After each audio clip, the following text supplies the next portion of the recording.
In this second part of our look at earthly storms and storm activities, we will be taking a closer look at the nature of wind, its movement, and the concept of atmospheric pressure as it relates to the development of atmospheric storm activity. One of the key concepts that is important in your readings, and of course something that will be important in relation to this lecture and its content, is the concept that the atmosphere is always in motion. Air is free to move in any direction, its specific movements being shaped by a variety of factors, some of which include pressure. As your author points out, air generally will flow from areas of high pressure to areas of low pressure. If the Earth, again, did not rotate, and if there were no aspects or qualities of friction associated with its surface, what would happen? Well, ultimately, the direction of air, the movement of this air, would be, again, from an area of high pressure to low pressure at all times. There would be no interference with that process.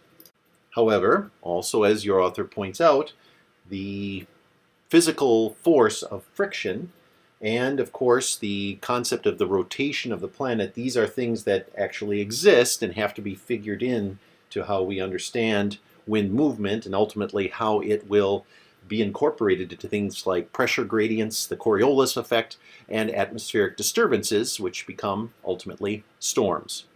So airflow, as we know it, is generally a product of three factors. In this case, pressure gradients on the surface of the planet and just above the surface of the planet, the Coriolis effect, and atmospheric friction, in this case, how the atmosphere is interacting with the terrestrial surface of the planet.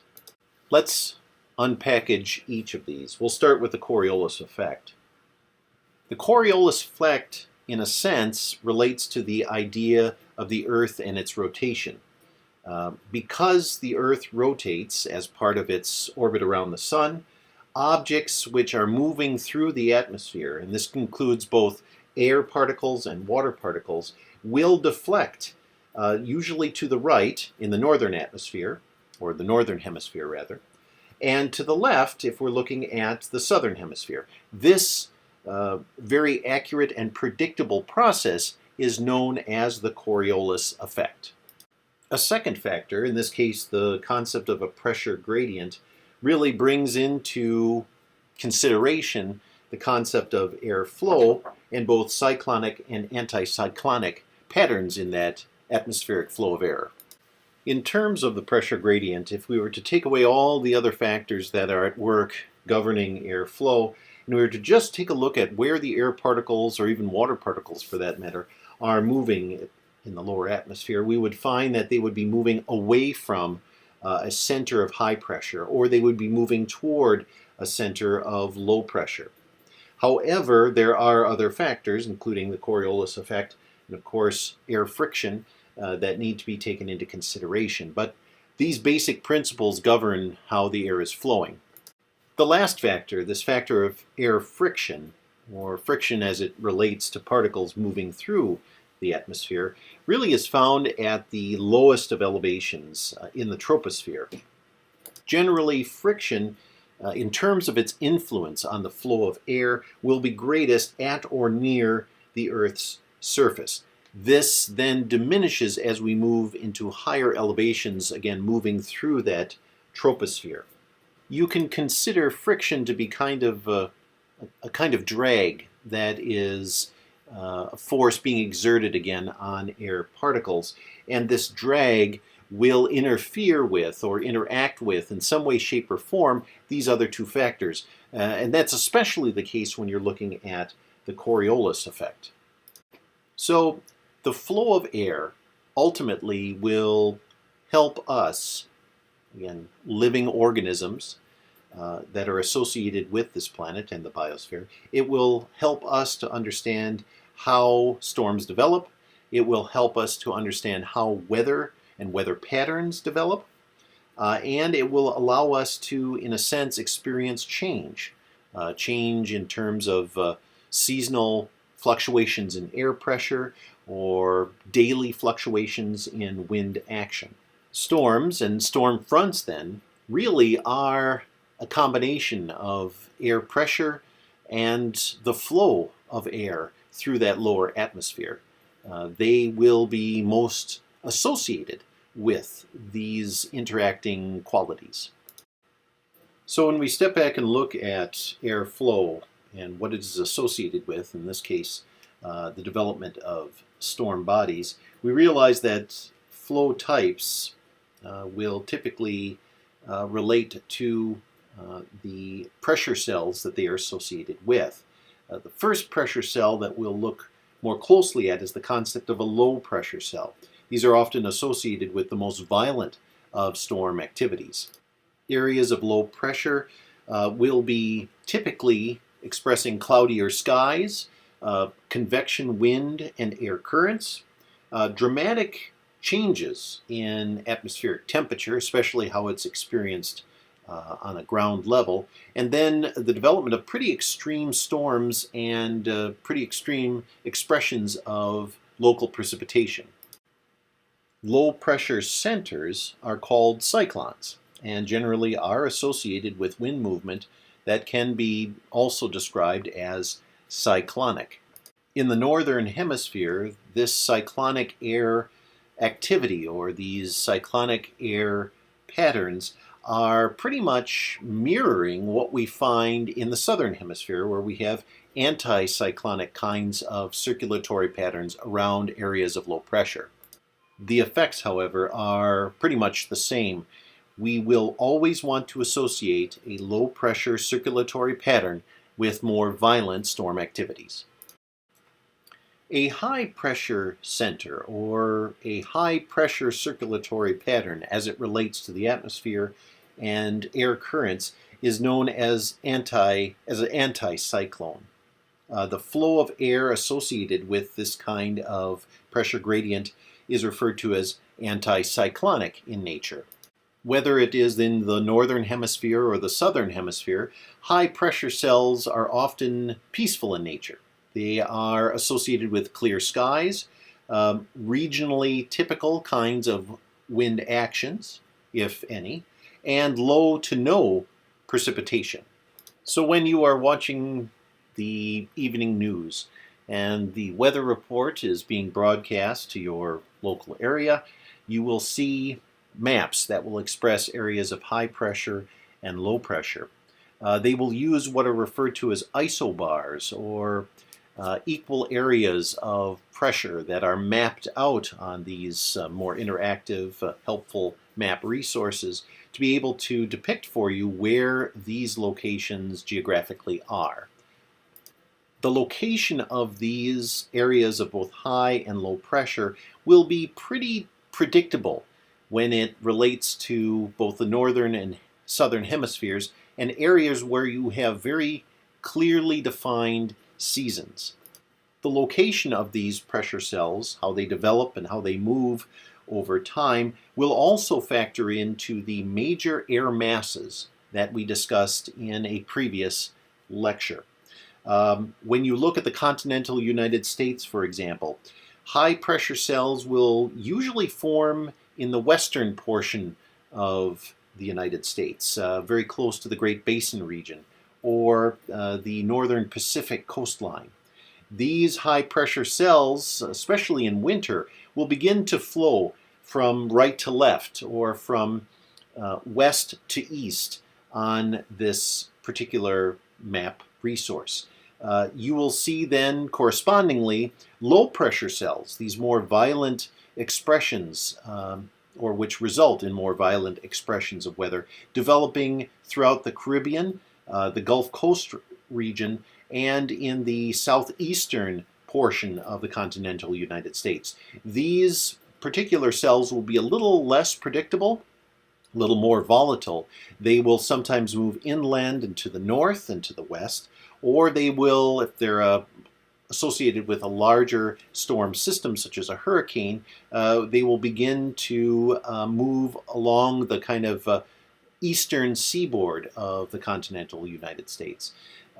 There will also be atmospheric troughs and ridges that will begin to form. And again, these isobars or these isolines that are used to define areas of common pressure, similar to contour lines on a topographic map, these will depict areas of developing high and low pressure. And that's what we use, again, to be able to predict how pressure cells and pressure gradients are moving on a calendar basis, on a seasonal basis, and regionally. Now let's take a closer look at cyclonic and anticyclonic air flow. Again, tie these concepts into what you already know about pressure gradients and the development of both high and low pressure environments within the lower troposphere. Also realize that the location of these types of air flows will be expressed differently whether you are looking at the northern hemisphere or the southern hemisphere.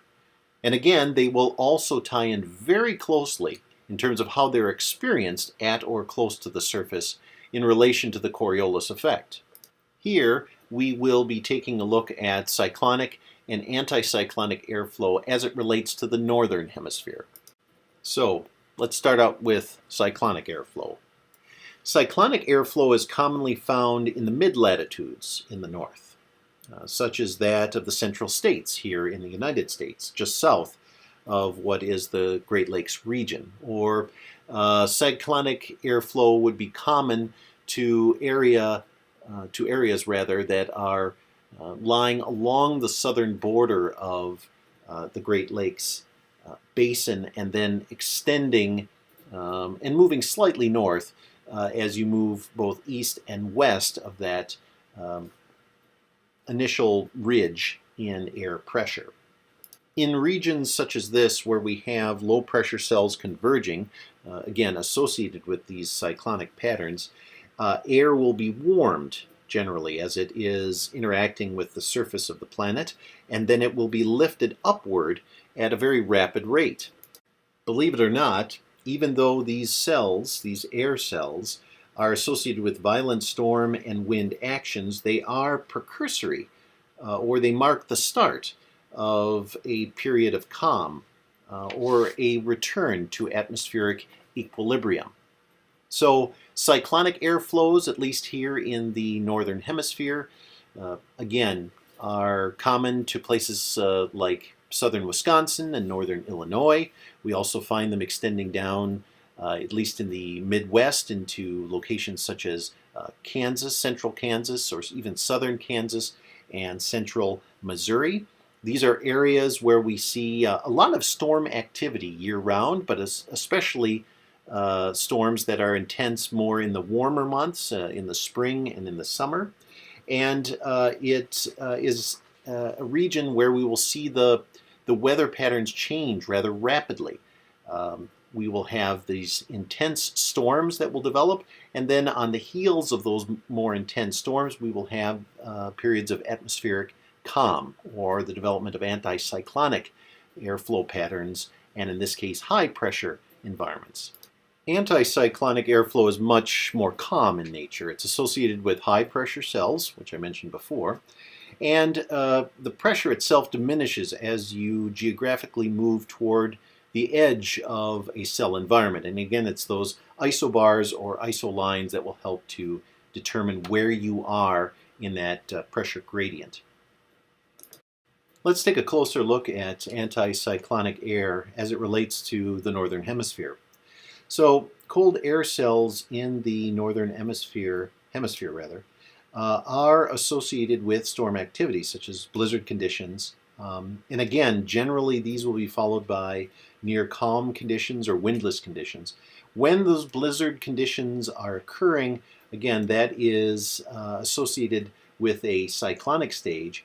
Then after that, the anticyclonic stage is something then that we see the more calm weather associated with. The edge of an air cell is an area generally of low pressure, and that's where we will see this kind of violent transition. But the interior, right, as we start to see that higher pressure cell develop, the interior is much cooler and calm. And so the idea here is that we have a blizzard condition, but then we have this generally followed by cool, calm kinds of atmospheric conditions, and then we know we're in that high pressure environment. This might be a little bit disturbing to us, especially those of us who choose to clean up after the storm. It's because, again, we're experiencing those very frigid temperatures that we're now shoveling in and cleaning our streets out in the context of. Of course, the thing we have to keep in mind is that any of these weather conditions, especially in the north and in the winter months, are fairly short-lived. In these winter months, as the edge of what becomes a high-pressure cell emerges or moves into our local environment, our local landscape, we will notice that there is warm, moist air that will begin to develop. We'll see higher wind velocities, and then that will be accompanied by that blizzard-like snow. As we then move geographically, or as that air flow moves that pressure gradient across our location, moving us to that higher pressure environment, then we start to see all of that reverse, but then we get that very cold, dry air that begins to move in on the tail end. So this pattern, the pattern I've been describing, is associated with the months of December to March here in the Great Lakes watershed. And it incorporates the kind of southern series of storm fronts that are associated with the polar and Arctic air mass directly to the north and west of this watershed. The cells that develop during the December to March period of time here in the Great Lakes will have pressure increases as one geographically moves inland and away from the lakes in general. So we'll see some pocketing of these pressure gradients. We generally associate the concept of moving from, in this case, a more moist, warm, very snow-laden environment to one that's drier and colder inland to be the lake effect that is described for not only the Great Lakes, but a number of large freshwater watersheds across the globe, especially in the northern hemisphere. Now let's take a look at the summer months, and probably one of the most hazardous forms of small-bodied storm expressions that we have throughout our global weather and climate model. Again, thunderstorms in this case are things that we see occurring more readily in the northern hemisphere, and this is a phenomenon that really is associated with the effects, or what we're left with, regarding the end of the Pleistocene. So the impact of the Ice Age is very much something that we see expressed in these more cyclonic, more violent convection air disturbances in the northern hemisphere. Thunderstorms then are common local storm types in the Earth's middle and upper latitudes. It's a common weather pattern for our region as well, our region being the Midwest or upper Midwest environment. By definition, a thunderstorm, in this case, is a convection storm or a convectional storm that is generally accompanied by thunder and lightning. For lightning causes, in this case, an immediate or sudden increase in atmospheric temperature. Lightning is the most dramatic quality of these thunderstorm environments. In this case, when you see a bolt of lightning developing, moving from the ground up, in this case, you're looking at an atmospheric increase in a very short period of time of nearly 40 to 45,000 degrees Fahrenheit. Thunderstorms, by their nature, will cover a very limited geographical space, usually only a few miles in overall diameter. The intensity of a thunderstorm relates to the instability of the air mass that it originates in. It also relates to the amount of moisture or water vapor that is present within that local air mass. In our case, we are positioned in a pressure ridge environment between two major air masses, both interacting with one another and both creating these very dramatic cloud expressions and very dramatic convection air currents, which of course are connected to the thunderstorms that are common to this area.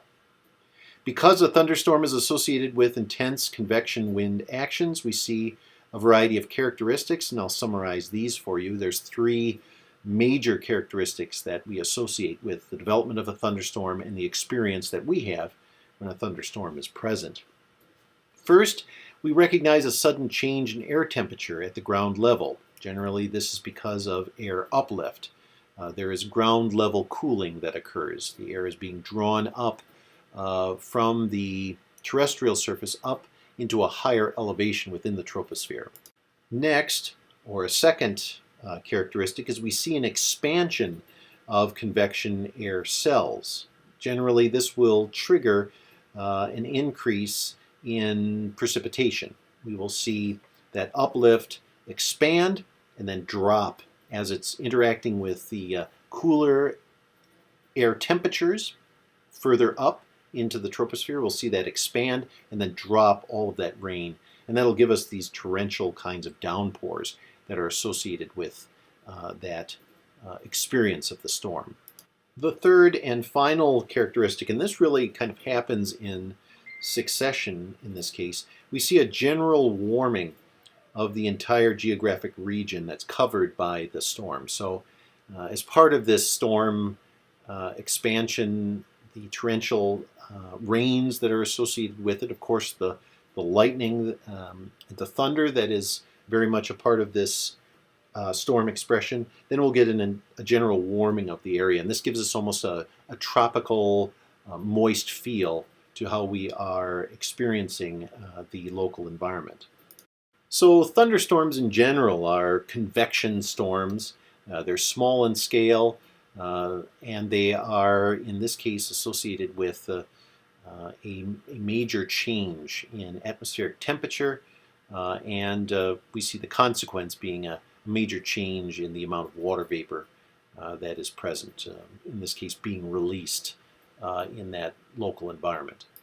To this storm type, and it creates things like Tornado Alley, which is something that we geographically situate in that kind of midwestern environment where we have two major air masses interacting with one another. Tornadoes in this case are predominantly in North America, within the northern hemisphere. They are a very common North American storm experience. Generally, we will see tornadoes occurring from July to September. That's kind of the period of highest frequency in the upper Midwest and in the eastern coastal region of the continental United States.